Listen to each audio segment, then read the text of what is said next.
Hello everyone, హెల్త్కి ఎంతో మేలు చేసే ఒక అద్భుతమైన స్వీట్ ఈరోజు మీకు చూపించబోతున్నానండి. అదే చంద్రకాంత్ అచులు. ఈ స్వీట్ చాలా అంటే చాలా బాగుంటుంది, హెల్త్కి కూడా చాలా మంచిదండి. దీంట్లో ఫైబర్ దొరుకుతుంది, మీకు కార్బోహైడ్రేట్స్ ఉంటాయి, ఐరన్ పుష్కలంగా దొరుకుతుంది. సో ఈ మిల్లెట్స్ అనేవి మనకి హెల్త్కి చాలా అంటే చాలా మంచిదండి.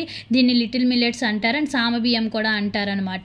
సో ఒకసారి డిష్ ప్రిపేర్ చేసి చూడండి. ఫస్ట్ ఆఫ్ ఆల్ నీట్గా కడుక్కొని మనం ఒక 2 to 3 hours పాటు నీటిలో నానబెట్టుకోవాలండి. సో ఆ వాటర్ని పాడేయకుండా సేమ్ వాటర్తో మనం ఒక 15 minutes పాటు కుక్ చేసుకోవాలి. 75% ఉడికిపోయిన తర్వాత నెక్స్ట్ 2 glasses ఆఫ్ మిల్క్ అనేది కూడా యాడ్ చేసుకొని ఇంకో 25% మనం కుక్ చేసుకోవాలండి. మూత పెట్టుకొని ఇంకో 25% కుక్ అయిపోయిన తర్వాత మనం దీంట్లోకి ఒక గ్లాస్ బియ్యం యాడ్ చేసుకుంటే 2 glasses ఆఫ్ బెల్లం అనేది యాడ్ చేసుకోండి. మొత్తం అంతా యాడ్ చేసుకొని ఈ విధంగా యాలక్కాయల పొడి, కొంచెం నెయ్యి కూడా యాడ్ చేసుకొని బాగా కలుపుకోండి. తర్వాత ఒక గిన్నెలోకి మనం నెయ్యి అనేది రాసి పెట్టుకొని నెక్స్ట్ అదే గిన్నెలోకి మనం కాజు కిస్మిస్ కూడా యాడ్ చేసుకొని ఇదంతా ఒక ప్లేట్లోకి ట్రాన్స్ఫర్ చేసుకొని చల్లారిపోయిన తర్వాత చిన్న చిన్న పీసెస్ కింద కట్ చేసుకొని సర్వ్ చేసుకుంటే చాలా టేస్టీగా ఉంటుంది. ఒకసారి ట్రై చేసి సబ్స్క్రైబ్.